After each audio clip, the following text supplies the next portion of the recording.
못된 열매 맺는 좋은 나무가 없고 또 좋은 열매 맺는 못된 나무가 없느니라. 아멘. 오늘도 살아계셔서 우리의 생사화복을 임의로 주관하시는 여호와 아버지 하나님 감사합니다. 한 주간도 늘 함께 해주시고 안보해 주셔서 무탈하게 잘 보낼 수 있었음을 고백합니다. 무더위가 절정에 이른 듯한 요즘 날씨에 건강으로 지켜보호해 주시고 남은 무더위 속에서도 무탈할 수 있도록 함께하여 주시옵소서. 하나님 아버지, 세상 것 바라보면 아무런 희망과 앞길이 막막할 때가 많이 있습니다. 상한 갈대로 꺾지 아니하시고 꺼져가는 등불도 마저 끄지 않으시는 하나님으로 인하여 늘 희망과 행복을 노래하는 저희들 될 수 있도록 인도하여 주시옵소서. 이 시간 저희들 말씀 안에 모이게 하시고 하나님 말씀을 듣게 하셔서 말씀을 통하여 믿음으로 성령 충만을 받게 하시며 예배를 주관하여 주시고 함께 해 주셔서 우리의 간구와 부르짖음에 응답하여 주시고 성령 충만한 예배가 되게 하여 주시옵소서. 차원 성교회를 사랑하여 주셔서 지금까지 인도하시고 축복하여 주신 은혜를 감사드립니다. 날마다 지경이 확장되는 교회, 주님과 사람 앞에 칭찬받는 교회 되게 하시고 땅끝까지 복음 전하는 일에 쓰임받는 교회 되게 하여 주옵소서. 이 시간 말씀을 대언하시는 당의정 목사님 영육간에 늘 강건케 하시고 주의 능력으로 붙들어 주셔서 힘있고 건시 있는 말씀으로 은혜 받고 성령 충만 받는 저희들 되게 하여 주옵소서. 또한 주시는 말씀이 세상을 올바르게 살아가는 이정표가 되게 하시고 세상에서 빛과 소금의 역할을 다 할 때에 주님께서 보시기에 참으로 잘하였다고 칭찬받는 저희 모두가 되게 하여 주시옵소서. 이래 학교와 목사님의 여러 기관 사역 위에도 은혜를 다하여 주시고 계획하시는 모든 일에 축복하여 주시옵소서. 오늘도 예배의 수종드는 손길들을 주님 축복하시고 그들의 삶의 자리자리마다 풍성한 은혜로 채워 주옵소서. 아직도 날씨가 무덥습니다. 새로운 한 주간의 삶 가운데도 언제나 주님의 향기가 풍겨지게 하시며 지치지 않는 한 주간의 삶이 되게 하여 주옵소서. 언제나 주님의 동행과 위로를 간구하며 예수 그리스도의 이름으로 기도드립니다. 아멘. 개구리와 정갈에 관한 이야기를 한 가지 하겠습니다. 강가에서 정갈 한 마리가 생각에 잠겨 있습니다. 그러다가 개구리를 발견하게 됩니다. 이 정갈은 기쁜 마음으로 이 개구리에게 도움을 요청합니다. 나는 헤엄을 칠 줄 모르니까 개구리 너가 헤엄을 쳐서 이 강 건너편으로 갈 때에 나를 등에 업어서 좀 데려다 줄 수 있겠느냐? 이렇게 하니까 개구리가 단호하게 거절했습니다. 나는 그렇게 멍청하지 않아. 강을 건너는 중에 너는 분명히 나를 독침으로 쏘겠지. 그러면 나는 죽게 될 거다. 그러니까 정갈이 어이없다는 뜻으로 이렇게 얘기했습니다. 이봐, 머리를 좀 굴려봐. 내가 독침을 쏘서 그대를 죽여버리면 나도 강물에 빠져 죽게 되는데 내가 그렇게 하겠는가? 일리가 있다고 생각한 이 개구리는 정갈을 등에 업은 채 강을 건너기 시작했습니다. 그런데 강 한복판에 이르렀을 때에 개구리가 거센 물살에 약간 몸이 움츠렸습니다. 움츠라는 순간에 그 순간에 이 정갈이 개구리에게 독침을 쏘아버렸습니다. 개구리가 죽어가면서 물었습니다. 대체 왜 그런 거야? 너도 물에 빠져 죽게 되는데 정갈이 답했습니다. 나는 정갈이니까. 여러분, 물에 빠져 죽을 줄 알면서도 본능적으로 독침을 쏜 정갈 같은 사람들이 세상에 많이 있습니다. 우리가 보지 않습니까? 인터넷에 악플을 다는 사람들 보시기를 바랍니다. 다른 사람에게 어떤 이유도 없습니다. 그들은 본능적으로 자신의 댓글 때문에 상처받고 괴로워하는 사람들을 즐길 뿐인 것입니다. 도둑은 도둑질을 하고 사기꾼은 사기를 치고 조롱꾼은 조롱을 합니다. 그들을 바꾸는 것은 불가능한 것입니다. 여러분, 매스컴을 보시기를 바랍니다. 높은 자리에 오를수록 세상의 이름을 알릴수록 원하는 목표와 성공이 다가갈수록 주변에 정갈들이 얼마나 많이 있는지를 보게 될 것입니다. 정갈들에게 독침을 쏘지 말라고 설득하는데 에너지를 써서는 안 되는 것입니다. 왜냐? 정갈에게는 독침을 쏘는 것이 하나의 사명이기 때문인 것입니다. 여러분, 정갈들을 물리치는 간단한 방법은 그들에게 삶의 초점을 맞추어서는 안 되는 것입니다. 오늘 본문에서 다윗은 세계 정갈들이 너무나 많았습니다. 그래서 자기 고향 땅에 살 수가 없는 겁니다. 그래서 이 왕부터 시작해가지고 죽이려고 하는 겁니다. 다윗은 한때에 골리앗을 떨어뜨렸던 위대한 장수였습니다. 그렇죠? 그렇게 하니까 사람들이 이 다윗에게 정갈들이 너무나 많이 있는 겁니다. 오늘 이 본문입니다. 그래서 다윗이 번아웃을 경험합니다. 번아웃은 한국말이 아니고 외래어입니다. 영어입니다. 알겠죠? 그대로 주제를 내놨는데 번아웃이 뭐냐? 그래서 번아웃 증후군이라 그렇게 합니다. 어떤 일에 몰두하다가 집중을 딱 일하다가 갑자기 육체적으로 공황장애 비슷한 게 오게 됩니다. 쓰러져 버리는 사람들이 있습니다. 정신적으로 우울증, 조증, 조울증 같은 시기가 신경증 이런 것이 확 옵니다. 또 기도해야 되는 시간에 기도를 하지 않은 영적 피로감이 확 느껴지면서 슬럼프에 빠지게 됩니다. 완전히 좌절해 봅니다. 이것을 뭐느냐? 번아웃 증후군이라 그렇게 해요. 그러잖아요. 일이 너무 많은데 시간은 한정되어 있는데 그 일을 오늘 다 쳐내 나가야 된다. 쉬워요? 어려워요? 노예 임원에 수련회 갔는데 하루에 15,000보, 어느 날은 2만 보를 걸었습니다. 3일 갔는데요. 너무나 힘들었습니다. 저는 100m도 차를 타고 가야 되거든. 통계에 의하면 한국 사람들은 85% 이상이 이 번아웃을 경험함을 통해서 공황장애, 신경증, 우울증 모든 것들이 두려움, 불안 이런 것들이 다 온다는 겁니다. 그래서 오늘 주제를 번아웃으로부터의 회복이라 이대로 될 수 있기를 주님으로 축원합니다. 예. 대부분의 사람들은 일생에 몇 번씩 경험을 하게 됩니다. 성경에도 보면 하나님의 사람이었던 모세도 번아웃을 경험합니다.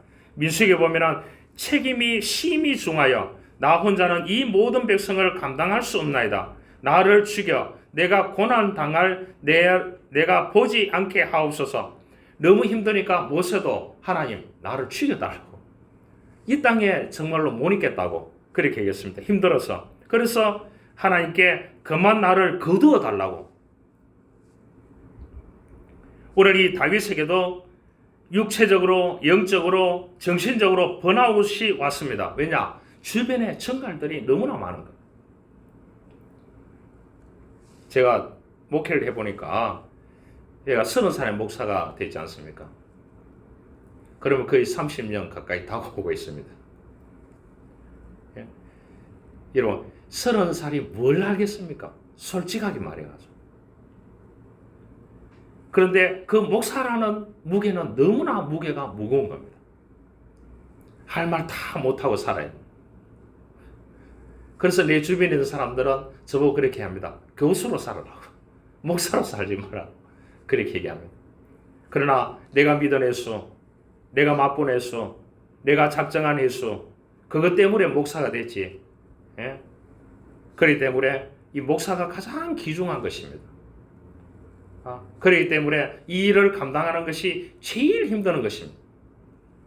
저는 인문학을 전공했지만은 그러나 인문학을 하루 종일 강의해도 지치지 않습니다. 그러나 주일날 설교하는 이 예배 인도하는 여기에 굉장히 긴장을 해야 되나, 그러나 무게감을 가져야 되나 그런 것들이 있습니다. 여러분들도 그럴 겁니다. 죽을 기어가도 죽지 않고 원칙을 지키며 살았던 사람이 누구냐? 모세였고 오늘 이 다윗이었습니다. 그런데 오늘 이 다윗이 오늘 사무엘상 27장에서 번아웃 증후군이 왔습니다. 어떻게 하면 이것을 회복할 수 있는지를 우리가 볼 수 있어야 됩니다. 학자로 잘 알려진 장로님이 계십니다. 이 장로님에게는 명문대학을 졸업하고 엘리트로 촉망받던 아들이 있었습니다. 그런데 어느 날 그 아들이 학교 문턱이라고 가본 적이 없는 아주 가난하고 무식한 자매를 데리고 와서 결혼하겠다고 그렇게 얘기를 딱 하나. 예, 어떻게 하겠습니까? 장로님이 깜짝 놀랐습니다. 상식적으로는 있을 수 없는 일입니다. 그러나 아들의 뜻이 변함없자 장로님은 하나님을 믿는 믿음으로 결혼을 허락했습니다. 그런데 결혼하자마자 이 아들이 남편이 되지 않습니까? 아내를 돈을 벌어와서 공부를 가르치는 겁니다. 그래서 검정고시를 거쳐서 이 아내를 명문대학에 입학시킵니다.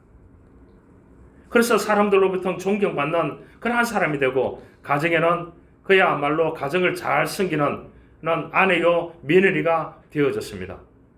그의 인생이 확 달라졌습니다. 신분이 달라졌습니다. 그의 삶의 가치가 비교도 할 수 없을 만큼 귀하게 되었습니다. 그러니까 그 아내가 어떻게 생각하느냐? 자기가 오늘까지 오게 된 것은 나를 선택해 준 저 남편을 위해서 내가 살아야 된다. 이 마음에 변함이 없다는 겁니다. 여러분 생각해 보시길 바랍니다. 하나님이 우리를 선택해 주셨습니다. 주님이 낮아지심으로 십자가 지심으로 우리를 존귀하게 만들어졌습니다. 그래서 구원받은 셀베이션, 영원한 생명을 부여받은 사람입니다. 영원한 생명을 가지고 살아가는 두 나라 시민권을 가지고 살아가는 사람입니다. 신분이 바뀌었습니다. 삶의 가치가 바뀌고 질이 달라졌습니다. 영원한 생명을 얻었습니다. 이 은혜를 알면은 자신만을 위해서 사는 사람이 되어서는 안 되는 것입니다. 여러분 주님의 은혜를 아십니까? 그렇다면 우리 가운데 하나님의 나라에 가지고 갈 수 없는 것들을 버릴 수 있는 결단이 있어야 됩니다. 물질만을 위해서 살아서는 안 되는 것입니다.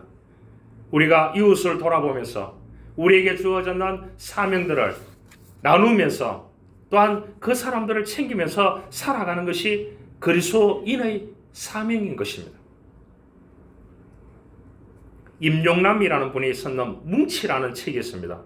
뭉치는 버려진 아이들이 그리운 엄마를 칭하는 언어라고 그렇게 얘기합니다. 언어.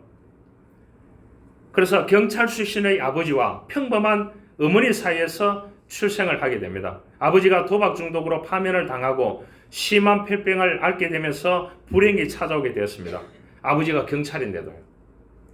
미신을 신봉하던 아버지는 지나가던 성녀가 이 집에는 아버지나 아들 둘 중에 한 사람이 죽어야 다른 한 사람이 산다고 말하자 그 말을 그대로 믿은 것입니다. 5살 되던 어느 날 자다가 목이 아파서 깨어보니까 아버지가 그 천장에 이렇게 목을 매달고 있는 겁니다. 5살 아들을 죽이려고. 그래서 아내가 돌아보니까 깜짝 놀라가지고 그 남편을 밀치고 아들을 구했습니다. 7살 되던 해에 엄마의 손을 잡고 서울역에 갔다가 여기 앉아있어라. 엄마가 빵 사줄게. 사가올게. 이렇게 하고 갔는데 서울역에 3일을 이 아이가 7살 때 기다렸다고 합니다.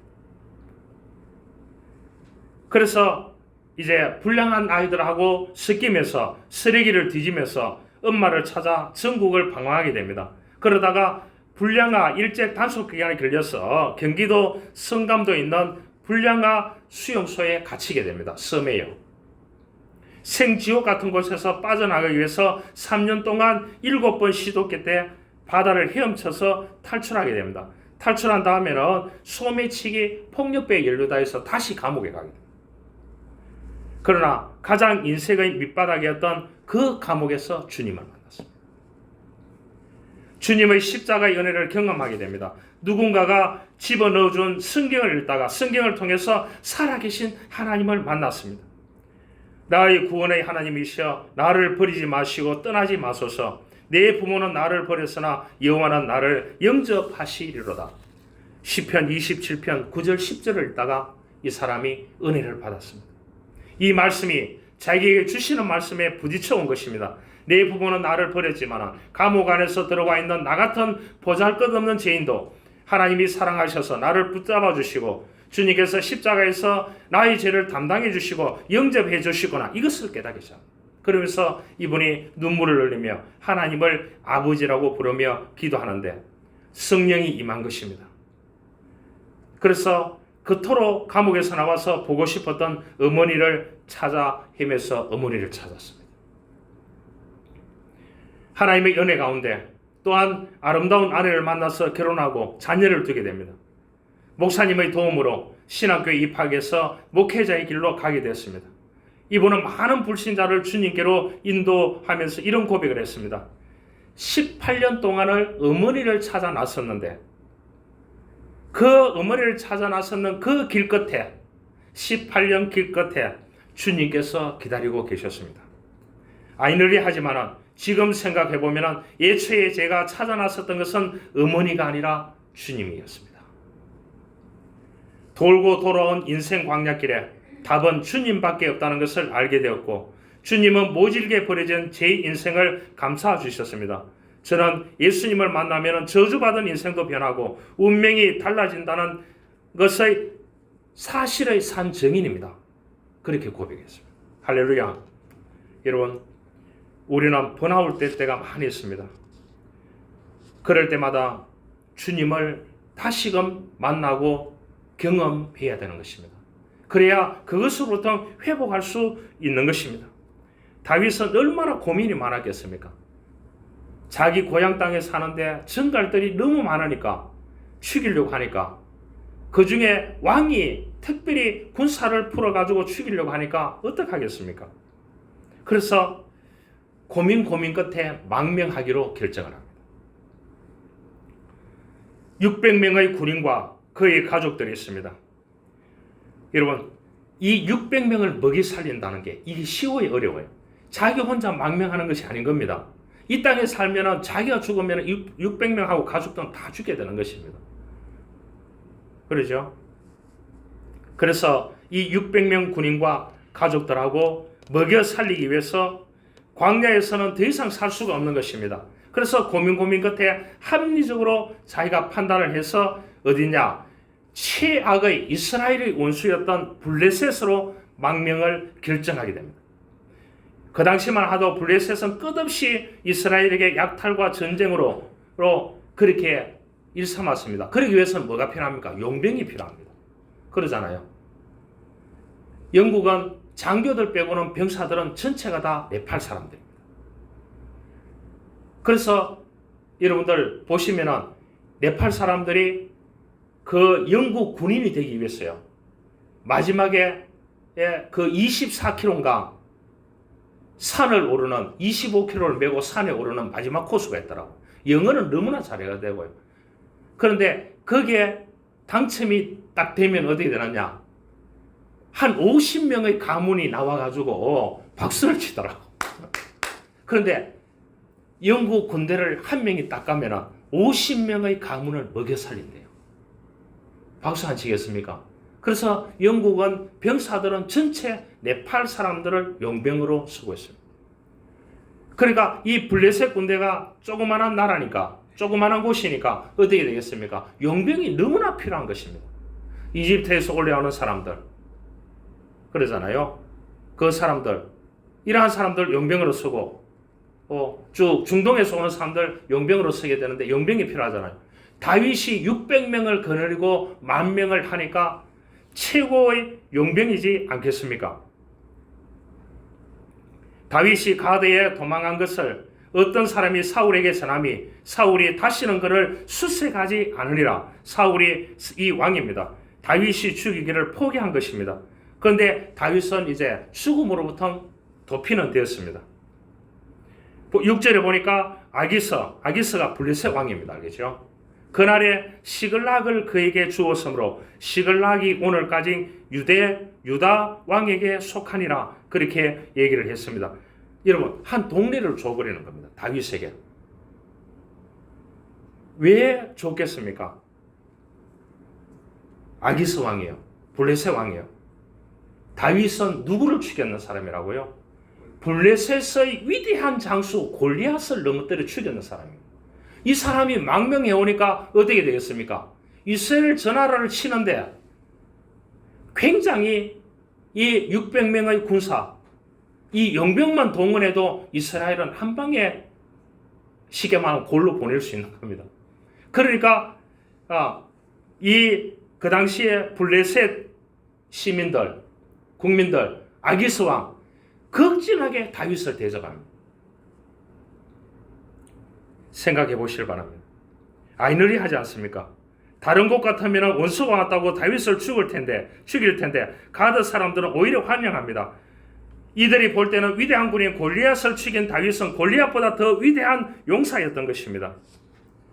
그래서 가드 왕 이 아기스가 열렬히 행동하는 이제 환영해 주는 것입니다. 그에게 머무를 수 있는 600명이 머무를 수 있는 성도 주었습니다. 다윗은 안전한 곳을 찾았습니다. 지혜로운 결정을 내린 것처럼 보였습니다. 그러나 하나님이 기뻐하지 않았습니다. 믿음과 뜻이 아닌 생존 때문에 다윗은 자신의 삶을 위탁하는 실수를 범하고 말았습니다. 하나님께 기도하고 물어야 되는 사람이, 그렇게까지 해왔던 사람이 자기의 뜻과 자기의 생각과 자기 중심성을 가지고 결정을 딱 하고 나니까 하나님이 기뻐하지 않았다는 것. 그동안에는 하나님을 믿는 믿음과 뜻을 가지고 항상 하나님께 저거 해왔습니다. 왜냐? 다윗이 정갈들이 너무 많은 주변의 정갈들 때문에 번아웃 됐기 때문에 이 사람이 고민 끝에 무엇을 했느냐? 인본주의를 택해서 망명을 택했는 겁니다. 그것도 뭐냐? 최고의 적에. 여러분, 사랑하는 성도 여러분, 지치지 마시길 바랍니다. 지치면은 번아웃 되기 전에 쉬어서 회복하시기를 바랍니다. 여러분은 가야 할 곳으로 가고 가지 말아야 할 곳을 피하고 살아가는 것이 그리스도인인 것입니다. 눈먼 기독교라는 책이 있습니다. 아프리카 수단에서 겪었던 황당한 에피소드를 소개해 놓는 것이 이 눈먼 기독교라는 책입니다. 어느 날 저자가 콜라를 사려고 가게에 들어갔습니다. 아프리카 수단에서요. 콜라를 집어 들고 보니까 희한하게도 병 모양은 콜라인데 병뚜껑은 뭐냐? 환타였습니다. 더 이상한 것은 그 안에 뭐가 있느냐? 노란색 액체가 있는 겁니다. 가게 주인에게 물었습니다. 가게 주인은 그랬습니다. 나는 워낙 가난하다 보니까 모든 것을 재활용하기 때문에 그런 것일 뿐이라고, 내용물에 대해서 걱정 안 해도 된다고 주인의 말을 믿은 저자는 그 콜라를 샀습니다. 그런데 그 안에 담긴 것은 콜라가 아니고 오렌지 맛 나는 환타였습니다. 그래서 가게 주인을 다시 찾아가서 항의를 했더니 주인이 자기 나라에서는 내용물과 상관없이 병 모양이 콜라면은 그냥 콜라라고 생각하고 먹어야 된대요. 이 황당한 에피소드를 소개하면서 저자가 이렇게 썼습니다. 요즘 들어 이 시대의 기독교를 살펴보면 기독교가 마치 그런 모습을 하고 있는 듯하다. 겉모양은 기독교인데, 타이틀은 신자인데, 실제 내용물은 한 가지도 양보하지 않는 자기 중심성을 가지고 인본주의 삶을 살아가고 있는 것이 기독교인들이다. 이렇게 꼬집어 놨어요. 우리 자신을 한번 돌아봐요. 힘들고 어렵더라도 우리가 믿음으로 엎드려 기도하고 하나님의 뜻을 구하고 그 하나님의 뜻을 위해서 살아가는, 하나님께 영광 돌리는 그러한 사람이 되어져야 하는 것입니다.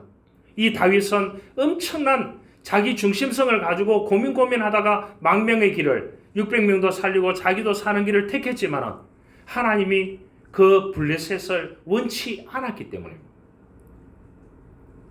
여러분, 두려워하지 않아도 되는 것을 번아웃 되면 두려워하게 보입니다. 여러분, 다윗이 골리앗을 죽일 때도 형들이 말렸음에도 불구하고 거기 가지 않았습니까? 나타나지 않았습니까? 그런데 뭐냐? 이 다윗이 번아웃이 딱 되니까 아무것도 아닌 것이 크게 보이기 시작합니다. 두려워하지 않아도 되는 것을 엄청나게 두렵게 보이고, 걱정하지 않아도 되는 것을 엄청나게 걱정하게 되는 것입니다.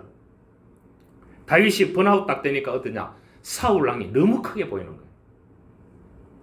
너무 두렵게 보이는 겁니다. 자기를 죽일 것이고 세상 끝까지 쫓아와서 자기를 파멸시킬 것이고 숨을 곳이 더 이상 없을 것 같고 자신은 완전히 이스라엘 가운데서 버려진 사람같이 느껴지게 되는 것입니다. 여러분, 사실 이때 사울 왕은 늙었습니다. 모두가 사울의 정신적인 이 왕의 문제를 정신적으로 저 왕은 사이코다 이렇게 얘기했습니다. 늙고 두려움만 가득한 왕노릇 못하는 왕이라고 알았습니다. 하지만 지쳐있는 번아웃되어 있는 이 다윗에게는 여전히 무서운 왕으로 보였고, 하나님의 눈에는 사울은 꺼져가는 불이었지만 다윗의 눈에는 강하고 두려운 왕으로 보였습니다. 여러분, 그래서 이 번아웃 되면 두려움은 우리를 지치게 만들고 파멸하게 만드는 것입니다. 과거 19세기, 20세기는 서로를 지배하고 지배당하던 식민주의 시대였습니다. 우리나라가 일본의 식민지 했듯이요. 인도는 영국의 식민지를 당했습니다. 그들의 역사를 보면 대단히 놀라운 일을 발견하게 됩니다. 영국이 인도를 지배할 때 인도의 인구는 2억 5천만 명이었습니다. 우리나라 인구의 5배입니다. 엄청난 인구입니다. 이에 비해서 인도를 다스리기 위해서 들어왔는 영국군이 얼마냐 하면 7만 명이었습니다. 7만 명이 그 2억 5천만 명을 다스리는 거예요. 그런데 뭐냐? 거기 살러 왔는 사람은 몇 명이냐? 900명입니다. 그 900명이 인도에서 호화로운 생활을 누리고 있는 겁니다. 여러분, 기껏해도 7만 명 조금 넘는 숫자이지만 영국은 인도를 지배합니다. 인도의 지도자였던 간디는 왜 인구도 많은 우리가 영국의 지배를 받아야 하는가에 대해서 분노하였고, 그래서 이 사람이 인권운동을 시작하게 됩니다. 민족운동을 시작하게 됩니다. 사실 인도는 압도적으로 인구가 많았습니다. 하지만 인도는 항상 이기지 못했습니다. 왜냐하면 인도는 영국의 힘을 두려워했기 때문에. 인도의 2억 5천만 명이 힘을 모았다면 충분히 영국을 밀어낼 수 있는 그 시대였습니다. 그들은 영국을 두려워하고 스스로 미어 있었던 것입니다. 여러분, 영육간에 번아웃 되면 두려워하지 않아도 되는 것이 크게 보이고 두려워하는 것입니다. 그래서 잠언서 17장에 보니까 마음의 즐거움은 양약이라도 심령의 근심은 뼈를 마르게 하리라 그랬습니다. 염려는 몸과 영혼을 상하게 하는 것입니다. 다윗 역시 영적으로 빈곤하자 정신병자인 사울이 두려워서 용장이었던 다윗이 가지 말아야 할 부셋의 땅으로 망명을 가게 되는 것입니다. 여러분, 두려움은 병인 것입니다. 내 영혼이 지쳐서 아무것도 아닌 것을 두려워한다. 그것은 뭐냐? 번아웃인 것입니다. 그러면 우리가 담대하게 영적인 순서를, 육체적인 순서를 올바르게 새롭게 세워야 하는 것입니다. 다시 한국으로 돌아와 보겠습니다. 1883년입니다. 1883년입니다. 여러분 태어났습니까? 1883년. 언더우더라는 분이 미국의 한 전도 집회에 참여했습니다. 부흥에 참여했습니다. 거기에서 강사가 이렇게 말합니다. 나도 가보지 않았지만 일본 옆에 있는 조선의 땅에 1300만 명이 삽니다. 그곳에 선교사를 필요로 합니다. 목사를 필요로 합니다. 지원하는 사람이 없습니다. 여러분, 한 사람이라도 여기 있는 사람 손을 들고 내가 가겠다고 헌신해 주시기를 바랍니다. 언더우더가 그곳에서 조선이 있다는 것을 처음 들었대요. 일본이 있다는 것은 들었대요. 일본 옆에 있다고 그렇게 얘기했대요. 그래서 자기가 그곳에서 헌신을 했습니다. 이 사람은 신학을 하고, 그래서 거기서 손을 들고 난 뒤에 거기서 그 부흥사가 한국에 대해서 설명을 했다는 겁니다. 조선의 땅에 대해서. 그래서 이 사람이 의대에 가서 1년을 의술을 또 배우게 됩니다. 한국에 오기 위해서요. 어떻게 가는지 지도를 펴보니까 그 지도에 한국이 없다는 겁니다. 일본 땅만 있더라는 겁니다. 이런 나라였습니다. 1883년도에 미국에서 언더우더가 지도를 폈는데, 세계 지도를 폈는데 한국이 없더래요. 그래서 일본 옆이라고 짚어줬는데 그게 중국 땅으로 되어있더래요. 우리나라 땅이. 그러면서 그 1300명이 사는 복음이 무엇인지 모른 채 가난과 질병과 학대 속에 쓰러져 가고 있다는 메시지를 이 언더우드 목사가 듣고 한국의 선교사로 자원해서 1885년도에 오게 됩니다. 그런데 선교부에 지원했는데 2번 거절당했습니다. 또 한국에 도착하니까 어떻게 되느냐? 그 미국 폴커 공사가 있잖아요. 비자 주고 하는. 선교문이 열리지 않은데 왜 왔느냐고. 다시 돌아가라고. 당장 입국을 거절하게 비자를 안 주는 거예요. 그 당시에 미국의 공사가 누구냐? 폴커 공사였습니다. 모든 좋은 것을 뒤로하고 26세의 젊은 선교사 언더우드입니다. 조선의 복음을 전하려고 하지만은 복음을 전할 방법은 아무것도 보이지 않았습니다. 그저 눈물로 기도할 수밖에 없었대요. 안담한 상황 속에서 이분이 이런 기도를 드렸습니다. 제가 기도문을 읽어드릴게요. 주여, 지금은 아무것도 보이지 않습니다. 주님, 메마르고 가난한 땅, 나무 한 그루 시원하게 자라오르지 못하고 있는 땅에 저희들을 옮겨와 심었었습니다.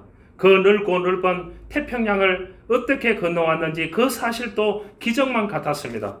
주님께서 붙잡아 뚝 떨어뜨려 놓으신 곳, 이곳 지금은 아무것도 보이지 않습니다. 보이는 것은 고집스럽게 얼룩진 어둠뿐입니다. 어둠과 가난과 인습에 묶여있는 조선 사람들 뿐입니다. 그들은 왜 묶여있는지도 고통이라는 것도 모르고 있습니다. 고통을 고통인 줄 모르는 자들에게 고통을 벗겨주겠다 하면 의심하고 화부터 냅니다. 조선 남자들의 속셈이 보이지 않습니다. 이 나라의 조정의 내심도 보이지 않습니다. 가마를 타고 다니는 여자들을 영영 볼 기회가 없으면 어쩌나 합니다. 조선의 마음이 보이지 않습니다. 그리고 저희가 해야 할 일이 보이지 않습니다. 그러나 주님, 순종하겠습니다. 주님, 명령하십시오. 순종하겠습니다. 겸손하게 순종할 때 주께서 일을 시작하시고 그 하시는 일을 우리들의 영적인 눈을 열어서 볼 수 있게 도와주십시오. 믿음은 바라는 것들이 실상이요 보이지 못하는 것들이 증거라고 하신 말씀, 그 말씀을 따라 조선의 믿음의 앞날을 볼 수 있게 될 것을 믿습니다. 지금은 우리가 서양 귀신 양코백이라고 손가락질 받고 있사오니 저희들이 우리 영혼과 하나인 것을 깨닫고 하나님 나라의 한 백성, 한 자녀임을 알고 눈물로 기뻐하는 날이 있음을 믿나이다. 지금은 예배드릴 예배당도 없고 학교도 없고 그저 경계와 의심과 멸시와 천대함이 가득한 곳이지만 이곳이 머지않아 은총의 땅이 되리라는 것을 믿습니다. 주여, 오직 제 믿음을 붙잡아 주시옵소서. 언더우드 선교사가 이렇게 기도했습니다. 하나님의 복된 희망의 날을 믿음으로 소망했습니다. 그렇게 하고 한국 땅에 처음 선교를 했습니다. 그래서 이 사람이 어떻게 되느냐? 고종 황제의 주치의가 됩니다. 어수를 배우고 왔기 때문에. 그래서 뭘 주느냐? 암행의사표를 줍니다. 그래서 전국에 다니면서 암행의사 출도야 이렇게 하니까 어떻게 됩니까? 마을에 다 나오는데 보니까 진짜 암행의사가 한국 사람이 아니고 조선 사람이 아니라 누굽니까? 서양 사람이거든요. 그래서 이 사람이 이제 한국어를 배워가지고 한국어로 복음을 전하고 통역관도 있습니다. 그래 하니까 그 고을에 좀 사는 사람들이 복음을 받아들여서 거기에서 자기 집을 내어서 교회를 했습니다. 이게 한국의 교회의 역사입니다. 결국 오늘날 같은 좋은 땅이 이 땅에 오게 된 것입니다. 사망과 그늘의 땅에서 빛의 땅이 된 것이 오늘날 한국입니다. 그러잖아요. 우리가 이 옷을 입고 있는 거 그러잖아요. 이대로 내려왔더라면 어떻게 됩니까? 양반들은 일 안 하잖아요. 희한한 나라였잖아요. 안 그래요? 양반들은 일 안 하고 그럼 어떻게 되겠습니까? 그 당시에 1300만 명이었습니다. 1300만 명. 1300만 명 가운데 일 안 하는 사람이 700만 명이 넘었다니까요. 양반들이요. 그럼 어떻게 되겠습니까? 50%는 가만히 있고 50% 일해가 먹고 사는 나라가 어떻게 되겠습니까? 언더우드 선교사를 꼭 기억하시기 바랍니다. 여러분, 언더우드 선교사 일기를 제가 몇 년마다 읽습니다. 읽을 때마다 감동적이에요. 여러분, 좌절에 빠졌던 다윗은 한 번 잘못 판단과 두려움은 점점 상황을 악화되게 만들었습니다. 그러니까 어떠냐? 이 블레셋 왕인 아기스가 어떻게 합니까? 내가 시글락도 주고 마을도 주고 600명 잘 먹고 잘 살 수 있도록 해줬으니까 이제는 뭐냐? 너희네들이 용병이 되어서 이스라엘을 쳐라는 거예요. 그래서 다윗이 어떻게 합니까? 끌고 이스라엘을 치러 갑니다. 비참한 현실이 여기서 벌어집니다. 10절로 보니까 아기스가 이르되 너희는 오늘 누구를 위하여 침노하였느냐? 다윗이 이르되 유다 내각과 아라무엘 사람의 내각과 겐 사람의 내갑이니이다. 그 남녀를 살려서 가도로 데려오지 아니한 것은 그의 생각에 그들이 우리에게 대하여 이르되 다윗이 행한 일이 이러하다. 이렇게 하기 때문에 그 사람들을 다 죽였는 거예요. 여러분, 역사의 오점을 남겨두게 되는 것입니다. 나중에 가보면은 어디에 되느냐? 저 뒤에 사무엘상 27장에 가보면은 다윗이 그 마음에 생각하기를 자기 생각의 판단으로 계산해서 했기 때문에 망명을 결정했기 때문에 하나님이 그 마음을 좋게 보지 않았습니다. 그런데 이제 30장에 가면서 다윗이 다시 돌아오게 됩니다. 다윗이 여호와께 묻자와 이르되 그렇게 했습니다. 여러분, 우리는 하나님께 질문을 던지면서 그 질문이 뭡니까? 기도하면서 믿음으로 순종하면서 살아가는 것이 그리스도인입니다. 할렐루야. 어려움들이 극심해지자 그는 다시 이 다윗은 기도하게 되는 것을 볼 수 있습니다.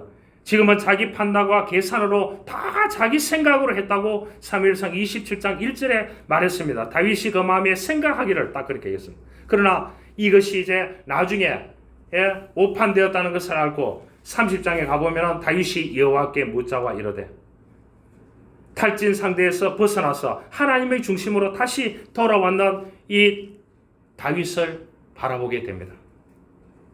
여러분, 누가복음 2장에 보면은 시몬이라는 사람이 있습니다. 모든 사람들이 자기 자신만을 위해서 살아가던 어려운 시대였습니다.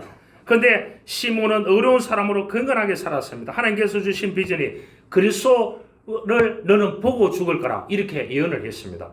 그런데 실제로 이 시몬은 그렇게 경건하게 살고 그렇게 기도하며 살았기 때문에 그 당시에 예수님을 보고 죽었는 사람 가운데 한 사람.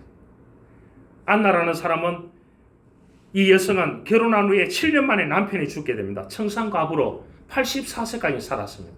그가 성전에서 기도하고 금식하면서 그 당대에 예수님이 태어난 것을 보게 되는 축복을 주게 됩니다. 여러분, 어떻게 펼쳐질지를 모르는 것입니다. 우리가 영적인 번아웃, 육체적인 번아웃, 정신적인 번아웃, 탈진 현상에서 벗어나기 위해 첫걸음은 하나님의 중심으로 돌아서는 것입니다. 돌아서면 하나님께서 이때부터 사인 문제로부터 탈출하고 회복할 수 있는 놀라운 기회와 은혜를 베풀어 주실 줄 믿습니다. 이것이 믿는 사람들에게 있는 하나의 특권이야 축복인 것입니다. 한 가지 이야기를 마치려고 합니다. 하버드 대학교와 스탠포드 대학은 여러분들 다 아시죠? 한 대학은 하버드 대학은 미국 동부에, 스탠포드 대학은 서부에 있습니다. 동서로 가르는 양대 명문 사학들입니다. 하버드 대학은 목사님이 세웠습니다. 어느 날 허름한 옷차림의 노 부부는 사전에 약속 없이 하버드 대학 총장실에 찾았습니다. 미리 약속 없이 갑자기 찾아와서 총장을 만나겠다 하니까 촌뜨기 노인네들이 곱게 보일 리 없었습니다. 그래서 총장 비서가 안 된다고 했습니다. 단호하게 거절했습니다. 바쁘다는 핑계를 대면서. 노 부부의 면담을 계속 요구를 하니까 들어줬습니다. 그래서 이제 총장의 그 자리에 가서 소파에 가서 앉았습니다. 우리 아이가 이 학교 1년을 다녔는데 무척 행복하게 생활을 했다고 했습니다. 그리고 눈시를 보시면서 1년 전에 세상을 떠났다고 이야기를 전하면서 이 캠퍼스에 죽은 아들을 위해서 기념물을 하나 세우고 싶어서 총장님을 만나러 왔습니다. 이렇게 얘기를 하는 거예요.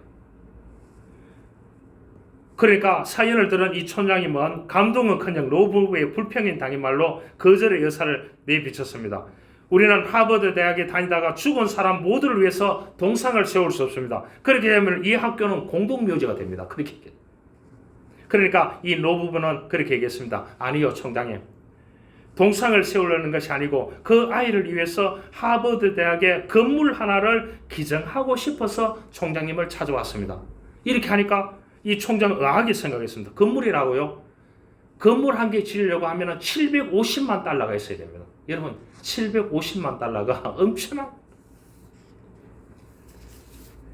잠깐 말을 끊고 총장은 속으로 생각했습니다. 어떻게 이 흐름한 옷을 입고 왔는 이 노부부가 건물 하나를 세운단 말이냐고. 그래서 이 총장이 잠깐 이 노인네들이 돌았나 이렇게 생각했대. 그때 노 부인이 남편에게 얼굴을 돌려서 조용히 말했습니다. 대학교 하나를 설립합시다. 돈이 그것밖에 안 되는가 보죠. 그러지 말고 우리가 대학교를 하나 세웁시다. 남편에게 제안을 했습니다. 총장의 얼굴은 홍당무로 바뀌었습니다. 노 부부는 자기 고향인 캘리포니아 팔로알토를 향했습니다.